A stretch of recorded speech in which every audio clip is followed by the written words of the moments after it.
지난해 12월부터 시작된 코로나19 사태가 꼬박 1년을 채우고도 현재까지 진행형입니다.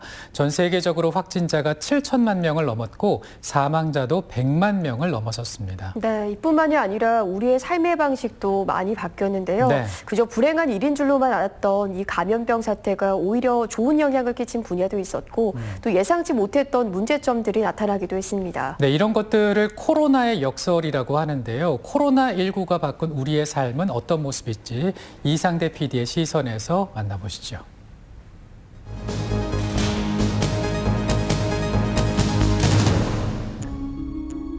지난 8일 미국 허드슨강에 자유의 여신상을 배경으로 유유히 헤엄치는 혹등고래 한 마리가 발견됐습니다. 먼 바다에서도 보기 힘든 혹등고래는 어찌된 일인지 다음 날 캐나다 몬트리올 도심 가까이에서도 발견됩니다. 이뿐만이 아닙니다.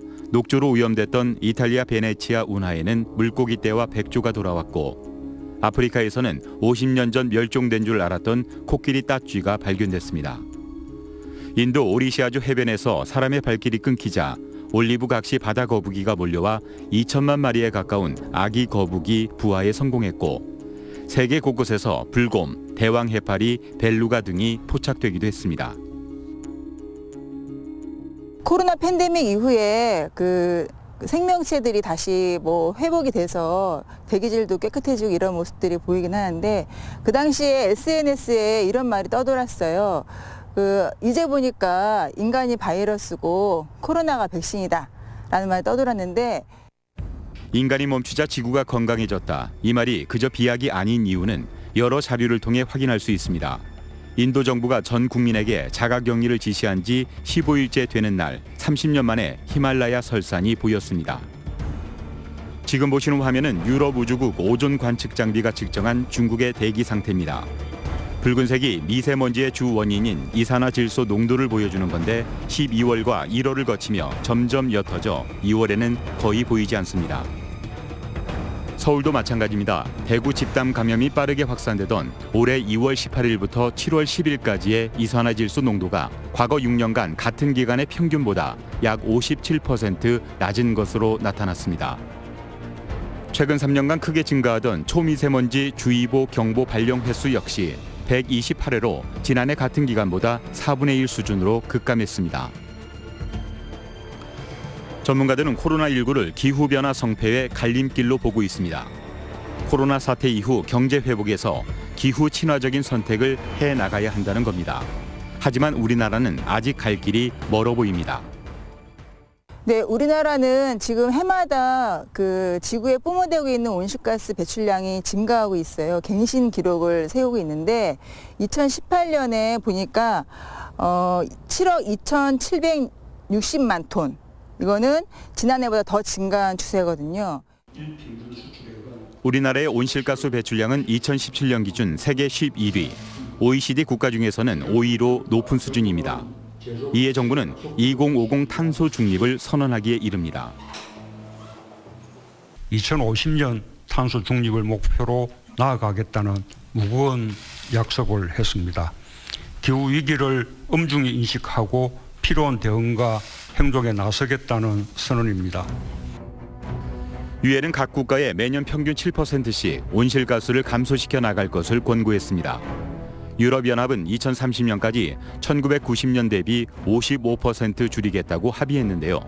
하지만 우리나라는 1990년 대비 2018년 온실가스 배출량이 약 2.5배에 달합니다.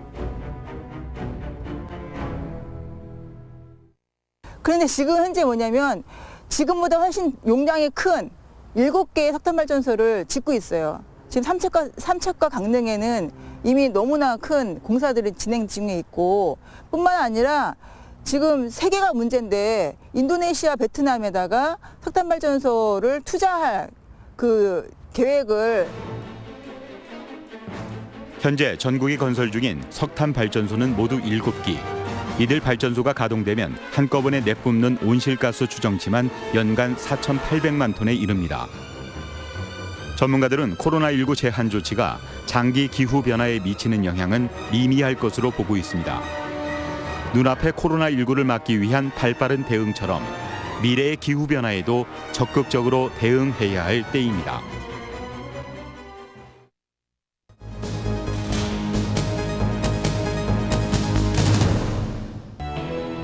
코로나19로 인해 전 국민이 알게 된 단어 사회적 거리두기. 감염병 유행 시 증가 추세를 알리는 그래프의 곡선을 관리 가능한 수준으로 완만하게 만들자는 것이 이 운동의 목표입니다. 근데 1918년도에 스페인 독감이 전 세계적 대유행을 하면서 전혀 없던 병이었고 전혀 없던 증상이 갑자기 퍼지면서 수십만 명의 사람들이 사망하게 되면서 이것이 이렇게 급속도로 퍼질 수 있는 전염성 질환이고 새롭게 유입되는 감염자의 경로를 차단하면 거리두기를 하면 걸리지 않는다는 것을 인지하게 됐고 당시부터 1918년과 1919년부터 세계적으로 이러한 바이러스의 대유행을 막는 데 중요한 역할을 하게 되었습니다. 우리나라는 그동안 코로나19에 대응하면서 감염자가 늘어날 때마다 사회적 거리두기를 통해 전염 확산을 억제해왔고 실제 효과를 봤습니다.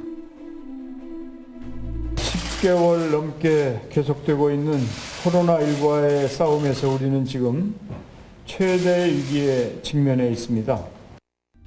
그런데 감염병 예방을 위한 사회적 거리두기가 길어지면 오히려 감염병에 취약해진다는 역설도 존재합니다. 약한 바이러스에 사람이 걸려서 집단 면역이 형성되고 개인 면역이 형성된다면 비슷한 종류의 바이러스가 들어왔을 때도 마치 예방접종처럼 그 방어력이 미리 갖추게 되겠죠. 하지만 그런 것이 없이 너무 이런 바이러스들에 노출이 없다면 새로운 그 같은 군내에서의 강력한 바이러스가 미리 면역이 안 돼 있는 채로 감염되면 치사율이 아무래도 올라갈 수밖에 없습니다. 실제로 스웨덴이 코로나19 발생 초기 집단 면역을 이유로 마스크조차 쓰지 않다가 최근 실패를 인정하기도 했습니다. 감염병 극복에 있어 집단 면역이 중요한 부분이라는 것을 부인할 수는 없으나 백신 접종까지는 시간이 걸리는 이상 사회적 거리두기와 마스크 착용이 유일한 방법이라는 것이 전문가의 의견. 특별한 상황이다 보니까 집단 면역이 다른 바이러스들에 대해서 생기는 것이 막히는 역설적 효과도 물론 있지만 당장은 코로비드 바이러스로부터 나와 이웃을 보호하는 것이 중요하겠습니다.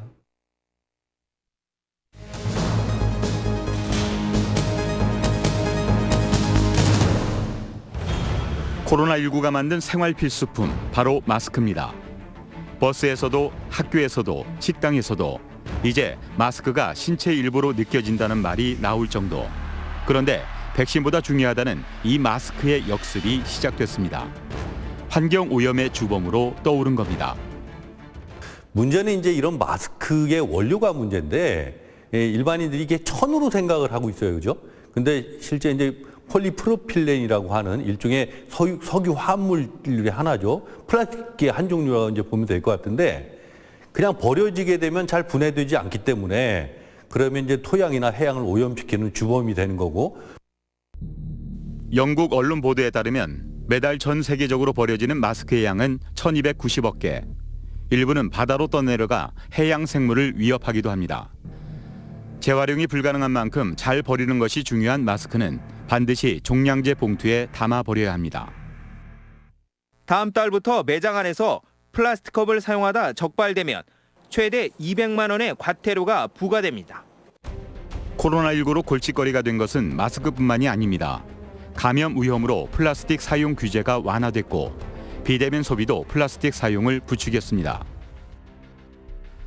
최근 급증한 배달 음식과 택배 물량은 고스란히 플라스틱을 비롯한 생활 쓰레기 증가로 이어졌습니다. 비대면 사회의 대표적 특징이 여러 가지 있겠습니다만 택배 물량이 엄청나게 는다든지 음식 배달 이런 그리고 이제 특히 감염이 우려되니까 일회용품 규제 완화 이런 것들이 되면서 사실 막 쏟아져 나오는데 대개 보면은 비닐, 스티로폼 다 플라스틱류의 그 물품들이 포장 용기로 많이 나오게 되는데 환경부 통계에 따르면은 올 상반기에 전국적으로 재활용 가능 쓰레기 양이 11.2% 증가했다고 나오는 거고 우리 지역은 조금 더 많아요. 한 15% 정도 증가한 거로 이제 집계가 되고 있는데 전문가들은 공중보건과 환경 둘 가운데 하나를 희생하거나 둘 중 하나만 선택할 필요는 없다고 말합니다. 지금이 전염병에 대비하면서도 어떻게 하면 사용한 일회용품을 친환경적으로 처리할 수 있을지 고민해 제도를 재정비해야 할 적기라는 겁니다. 오히려 이제 코로나 때문에 우리가 위기긴 하지만 이런 어떤 문명사적 전환과 성찰의 계기로 이렇게 이제 작용을 하고 있고요. 지금 세계적으로 뭐 글로벌 그린 뉴딜 이렇게 해서 정말 탈탄소 경제 사회로 전환해야 된다. 이런 흐름들이 나오기 시작했고 이런 것들이 이제 우리나라도 그린 뉴딜로 이렇게 표출되고 있거든요. 그래서 이 계제에 우리 대한민국이 K 방역의 모델을 만들고 있는 것처럼 녹색 전환, 지구를 살리는 부분도 우리 한국이 좀 주도적으로 해나갈 수 있는 전환의 계기가 됐으면 좋겠습니다.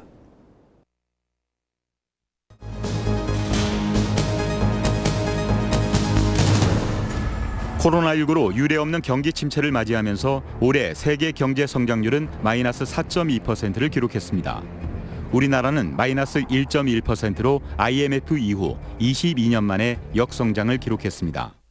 전체적으로 보면 국내 중소기업들 가운데 이 팬데믹 이후에 경제적 영향을 받았다라고 하는 그러한 설문조사 결과가 나왔는데 그것을 보면 약 한 92% 정도는 영향을 받고 있다라고 보고 있고요.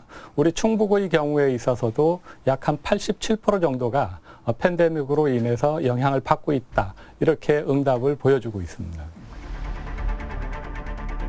대면 서비스가 필수인 오프라인 매장들과 음식점, 여행업계는 매출 급감을 피하지 못했습니다. 백화점만 해도 상반기 매출이 1조 6천억 원 감소한 상태. 영화, 공연 업계처럼 사람이 모여야 유지되는 업종은 최악의 1년을 보냈고 최근 들어 확진자가 급증하면서 구조조정 공포에 시달려야 할 지경입니다. 실제로 전체 기업 중 24.7%가 올해 구조조정을 단행했습니다. 그에 반해 코로나19로 인해 급성장한 산업도 있습니다. 우선 팬데믹 선언 이후에 급성장하고 있는 산업 중에 하나가 사실 물류유통 산업이라고 할 수가 있습니다.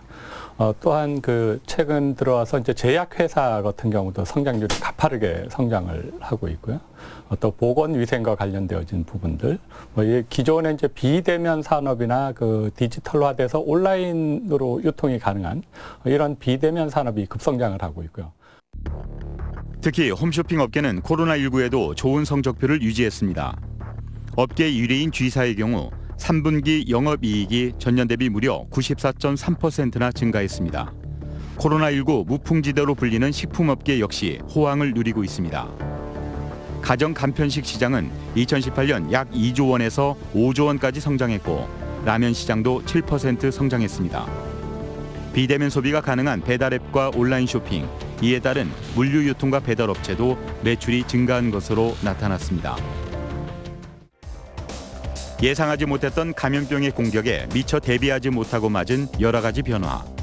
이 변화들에 발빠르게 적응하기 위해서는 시대의 흐름을 잘 읽어야 한다고 전문가는 조언합니다. 그렇습니다. 이제 앞으로는 제일 중요한 부분 중에 하나가 디지털로 접속하라라고 하는 것이 지금 팬데믹 이후에 세계적인 어떤 트렌드라고 볼 수가 있겠고요. 그렇게 가기 위해서는 결국 산업이나 모든 시스템 자체가 디지털 트랜스포메이션에서 디지털로 전환하는 그러한 작업들이 좀 필요하다고 판단이 됩니다.